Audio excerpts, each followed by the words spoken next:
So it's a new year, and we haven't really dove into the predictions as deep as we normally do.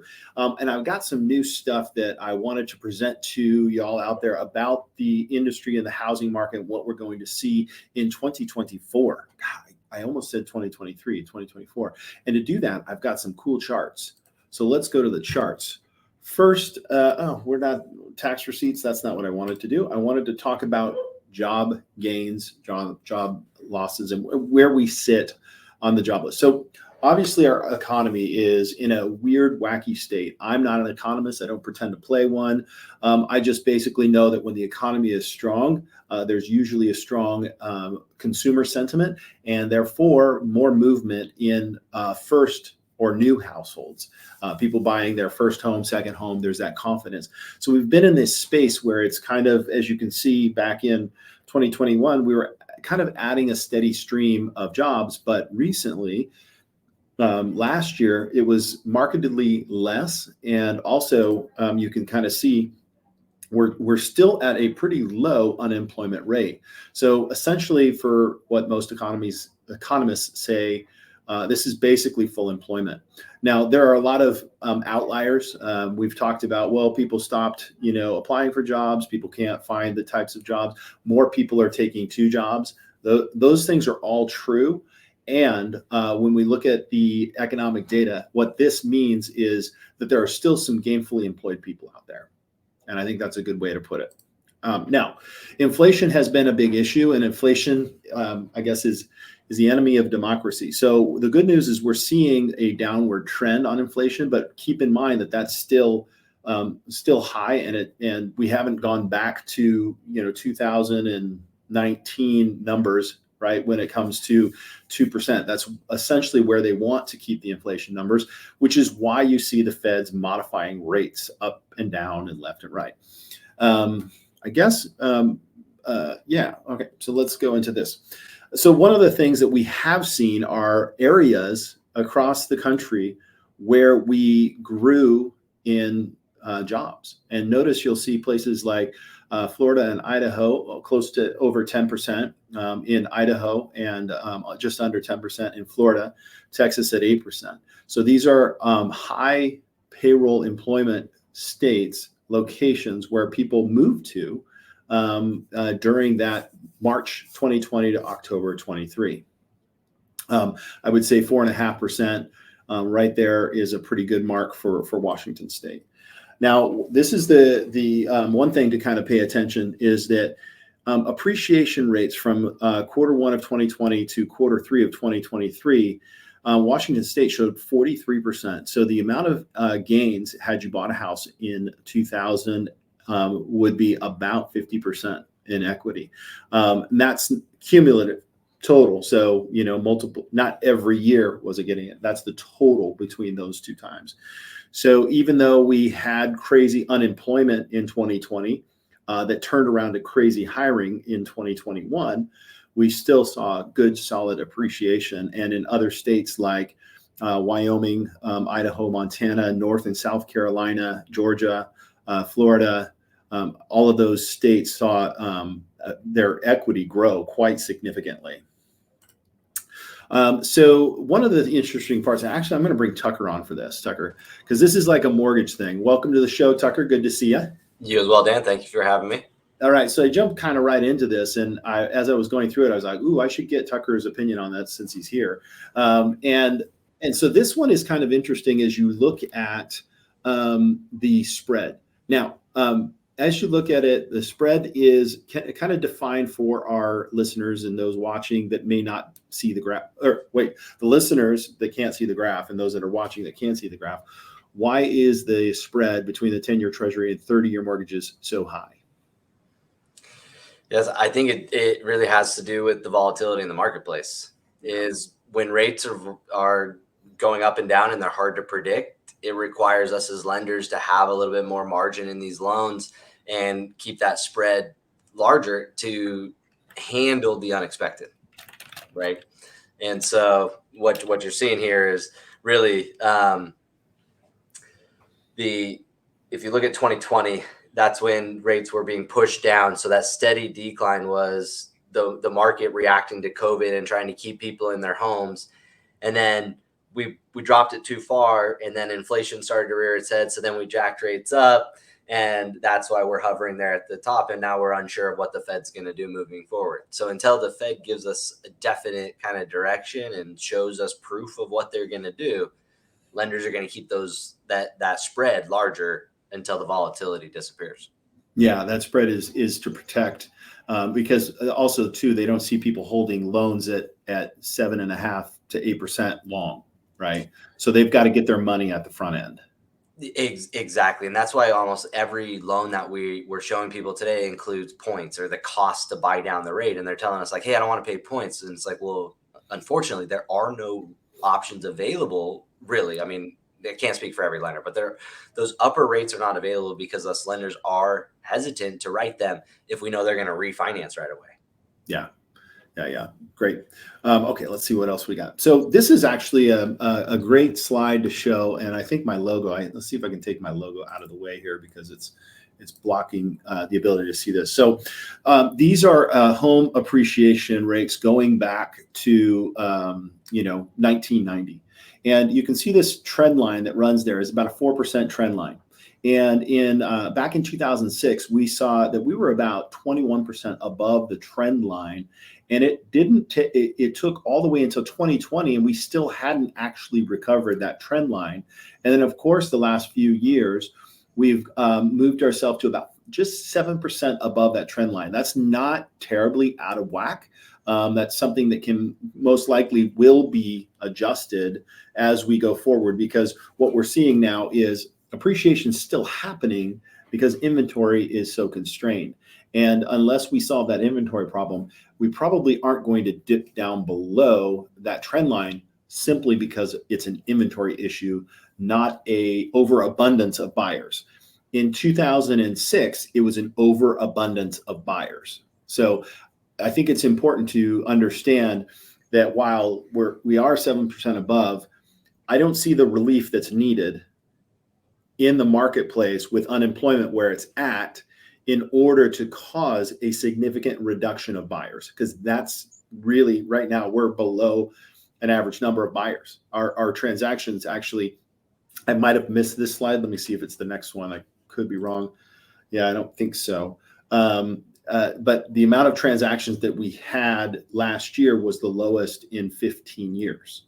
So we've got the lowest amount of transactions, yet appreciation goes. What does that tell you? Our population is there. New households are being created. So it's not like understanding that we are in a situation where we can't, unless people just stop buying completely. Even with 8% interest rates, we still had appreciation last year. So that tells me it would have to be double digits interest rates, which that's not happening. It's Right. just not. Yeah, Dan, I think it's important to call out here too that like what happened in 2006, 2007, 2008 that caused that dip.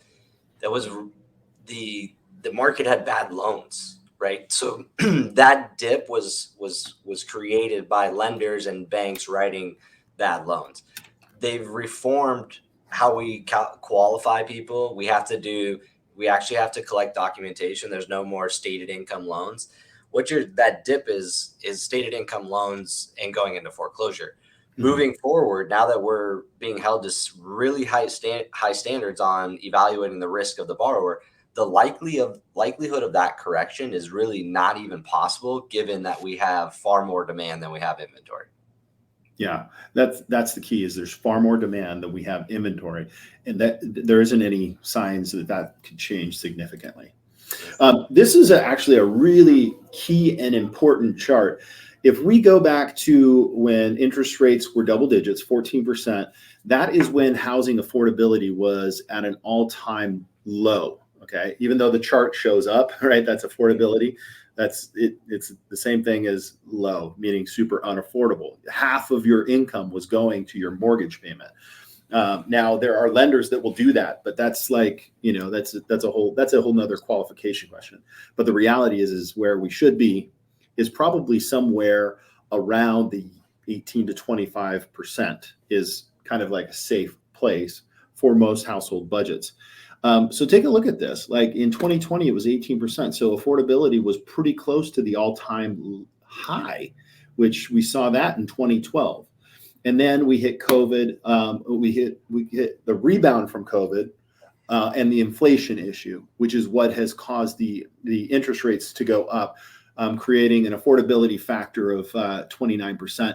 And if you remember the chart previously where we showed inflation coming down, as long as the feds keep that under control, we should be okay. Now, I'm going to show some slides that might concern many folks here a little later, and I think it has to do with understanding the stability in the stock market. So remember this slide when we come to this later slide. So recessions. So many folks said we were in a recession. We weren't in a recession. The definition of a recession is GDP, negative GDP in 2 consecutive quarters. We did see that. However, there were other things going on. But the interesting thing about these charts is the relationship to the Fed rates and a stock market bottom. So this is something that I was like, I didn't really think about this or what this would mean. But I think if you look at this, peak rates, which we hit in October, excuse me, when did the Fed raise the rate to the highest spot it's been, Tucker? June of 2023. Some argue June of 2023. Some argue October of 2023. Yeah, well, October was when interest rates hit the high, but Yeah. June is when the Feds raised the rate that basically pushed the rates up because it's that little Exactly. lag effect. So if we do this, this is 31 months between the, or excuse me, 17 months following the rate high is when you see a recession onset. And then recessions are always seen in the rearview mirror. So when the recession is in full force, that's when you see that stock market crash. So in 2000, in July of 2006 is when the rates hit their peak. And in January of 2009 was the stock market bottom. The recession started just before 2008. And then the recovery happens in 2010, 11, 12. Okay, so that's that. This is the other crash back in January of 1981. I was playing with probably GI Joes in the backyard. Well, January, probably not. I was probably in the, I don't know, in the family room hanging out as a, I don't know, 9-10-year-old, something like that. Yeah. And then a recession hits, stock market bottoms 19 months later. So here's kind of peak interest rates, May of 69. And then so the average is a 20-month lag from the stock market bottom. So if you want to go 21 months, I believe this next slide will show their prediction. And they say forecast of peak interest rate was December of 2023. We all just said different dates right there. So potential date of recession starting is November of 2024, which is coming up, and the potential stock market bottom. Okay, now, why did I just share that scary data? Why did I share that scary data? To scare everybody? No, that's not really why. But I think it's an important consideration. Home ownership is the most durable hedge against inflation and stock markets bottoming out, right? Because when we looked at that chart, I'm gonna bring us back to that chart of appreciation. I see comfort here. I see comfort in this, even over these what is this, a 20-30 year time frame, right? I see comfort in that because what you have to do is live somewhere. And if unemployment is low, that means most people can find work. I do realize that in some cases it's multiple jobs because people aren't able to make ends meet. Well, I think if the economy, which once it bottoms out will come back, you're going to see future growth and future opportunity. What does that mean for a home buyer, home seller, all of that stuff? Well, there's a lot of folks who have money in the stock market, and that's where they're invested, and that's great. And everybody always talks about diversification. If you're sitting there with a fair amount of stocks in the stock market, you should trust, diversify, do all of those things. But if you are also don't own a home, then I'm kind of concerned because you should at least have something in a home. Now, the other thing is we're going to talk about after this is we're going to talk about that whole move up buyer. And and a lot of people are afraid to sell their home because they have a low interest rate. And I think they don't want to then have to buy something else and end up in a higher payment. So the fact of the matter is that the current market considerations will cause many people not to move forward. But there are other reasons why people have to buy and sell in this marketplace. So, anyways, the long story short, what do you see as a summary, the silver lining? Had you seen those economic things about the stock market crash and interest rates, the correlation? Had you seen that before, Tucker? Not to that level. There's been a lot of talk about it, especially, in my real estate circles and with my financial advisor, we've been asked, from people like, are you going to liquidate? Are you going to pull your money from the stock market and wait until that correction happens and then rebuy in? That's come up a lot lately. And, we'll leave it to our financial advisors to make those decisions for us. But I think the key component for our market is many people are sitting on a portfolio with one company's stock in it.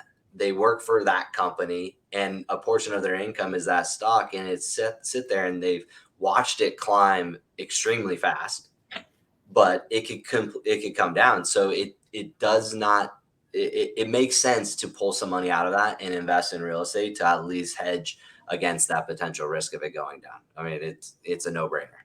Yeah, yeah, and really, the funny thing that I think people don't really equate when they think about buying a house is you don't really buy a house. You just move your money from one asset to the other. I mean, even when you put a down payment, that down payment it doesn't go away. Like when you buy a car, gone. Thank you very much. When you buy your Cybertruck, right? It's gone. Exactly. So I think the thing about it is changing a paradigm shift for somebody that really does want to have a secure way to protect a portion of it. And like you said, there's people, they work for that company, they have stock in that company, and all of their savings is in that company. And yeah, I think it's just a good idea to kind of look at things different. And here's the thing, maybe you own a home and you're happy with the home and you have the stocks and all that stuff. Invest. Yep. Find yourself a durable investment. I think maybe in the next couple of weeks, we're going to talk through some possibilities here in the Northwest where you can invest. It may not be something that is highly cash flow positive because cash flow positive properties don't appreciate as much as properties. And let me rephrase that. In the Northwest, you're not going to get as much cash flow. You're going to get more appreciation. That's a better way to put it. In some other cities around the Northwest, in Seattle, I should say that, in Seattle. In other cities around the area, you can find some cash flow, but it's also not going to appreciate as much. So anyways, that'll be a topic for later. All right, so we're going to take a quick commercial break. Then we're going to come back with some conversation about how to actually move up when you own a home or move down or change homes, whatever it is. We'll come back after this short commercial break.